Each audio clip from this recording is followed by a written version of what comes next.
So, this is a review for Breaking Dawn. Right here. Here's this little monster. Here it is. We haven't done the other two books, New Moon and Eclipse, because we just decided to cut right to the chase, because there's so many things wrong with Breaking Dawn. I thought we might as well just point them out right now. And plus the other two, there's nothing going on anyway, so... Yeah, that's for another day when I have more patience, but Breaking Dawn has so many issues. I think we should just tackle it first. So go ahead, Tara. Well, first off, how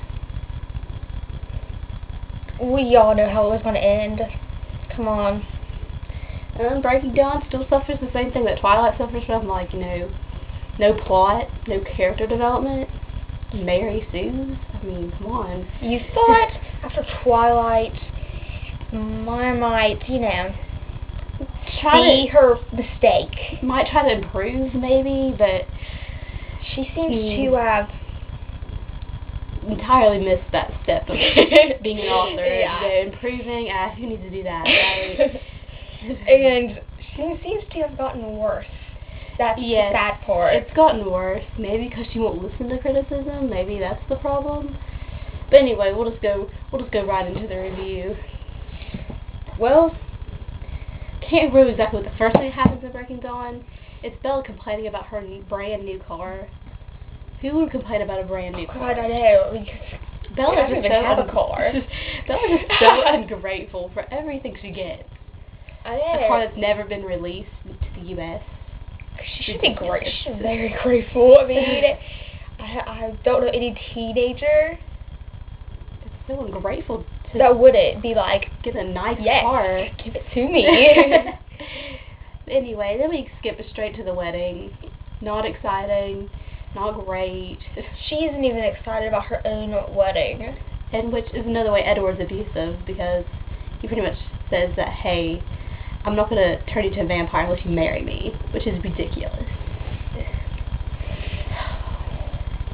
But anyway, we get all the typical, I love you bullshit. And it was just, the first few chapters, it was just the same old, Oh, but then Bella gets pregnant. How does that happen, people? Listen, dead. Maya has already said vampires cannot be pregnant. She said it herself. She said it herself. I don't care how she said it. She still said it, and with the insinuation that vampires cannot have babies at all. But then somehow her own characters get knocked up. Wonder. But I guess Bella's just so special. She gets to have a baby. Yeah. But anyway, so we have this kid. It's like monster. And there's no reason why it should be half vampire. Anyway. Okay, yeah. Highly illogical. That anyway, is, but he's dead, so really his sperm would be human sperm. So there's no reason why it would even be... It would be a human baby. Exactly. And that's where she also fails at basic biology. Exactly. But anyway, cutting to where she actually has the baby, and it's just a little ridiculous. The baby is so special. It grows like super fast or something. So in 7 years it'll be like 17. And it'll be like a 17-year-old, which is ridiculous because that makes no sense. It can't learn all these things in 7 years. Human mind does not work like that. And the Jacob thing, imprinting on it, that's pedophile. That's like, he's a pedophile. People, that's how it works. It doesn't matter if he looks at her like a little sister right now. Because he does not. Because that's what it says, truly. In his back of his mind, he's thinking other thoughts. But eventually, they'll, get it on, which it isn't right. It isn't right to be like, Uncle Jacob for a while, and then, be... That's kind of like, oh, I'm your family, and then, a couple years later, well, guess we have to move this on. It's a little thing called child grooming. Look it up on Wikipedia. And ugh. And then the ending, oh my god. With the, Voltaire, is that how you say it, Tara? I could care less, I don't know. And how, leading up to this big epic battle. Of nothing, like it was nothing. Yeah, nothing happened. It was a friendly gathering. They basically came, and they were like, okay, we've been fretting over this girl forever, but now we just don't care, we're just going to leave, and then everyone's all happy. Only one person dies in this entire epic battle, as you would say. And that's a character we just learned about in this book. So it's a character we don't even care about. So there was like no loss at the end of this book. And for it to be a saga, as you say, it has to be epic. There's nothing epic that happened. And you have to go through, there's no sadness to go through. I mean, exactly. And in a book like Twilight, where it's supposed to be dark themes, the Twilight series, if no one's going to die, then it kind of just blows over anything dark. Like that. Yeah. And since it just portrays itself like epic and dark and, sacrificing. What do they sacrifice? They have sacrificed nothing. It's practically saying, hey, you can go out and do whatever, and you'll be fine. It's going to be perfect. Exactly, and it just annoys me. Twilight says that. And the very end, which we all knew what was going to happen, they were going to live happily forever after.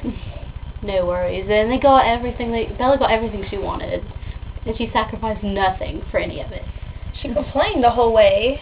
Yeah, even though she got what she wanted. Exactly. Like, was it Rosalie? Was always different. Rosalie was always like, hey, we vampire can have kids, but Bella had a kid because she's just so damn special, I guess. It's just ridiculous. It's glorified fan fiction. Wouldn't you agree, Tara? I would. Fully. In fact, I've read fan fiction better than this. There is. There is girls out there that can make up stories that are epic compared to this. And they don't have to be trying to make it epic. No, they could be try to make a fan fiction of Twilight and make it better. And that's sad. So, Breaking Dawn was very disappointing. I mean, I thought the series was already disappointing. I didn't think it could get any worse. But yeah. I was wrong. I was very, very wrong. I think a lot of people that like the Twilight series was disappointed too. And I think Maya should, listen to them. But instead she doesn't. She just said that... She could care less about her fans. I know. And she's just like, oh, well, you're just expecting too much. Just wait a while and read it again and then you'll like it, which is ridiculous. Read it again. If I read it again, I'm not going to like it any more than I did before. Exactly. Because I'm not an idiot, okay? I know what I read. I don't have to read it again. And Twilight is just one of those reads where it's just an easy read. And you try to look for meaningful things in it, but... Maya says there's no message, and she was like, there's no message of love, and then she goes back and be like, where's my message of love? She sits there and contradicts everything she says, I know, and Twilight is not a deep book. There's deep meaning. Nothing like not any on. Intentional deep meaning. We get some themes about abusiveness. Yeah.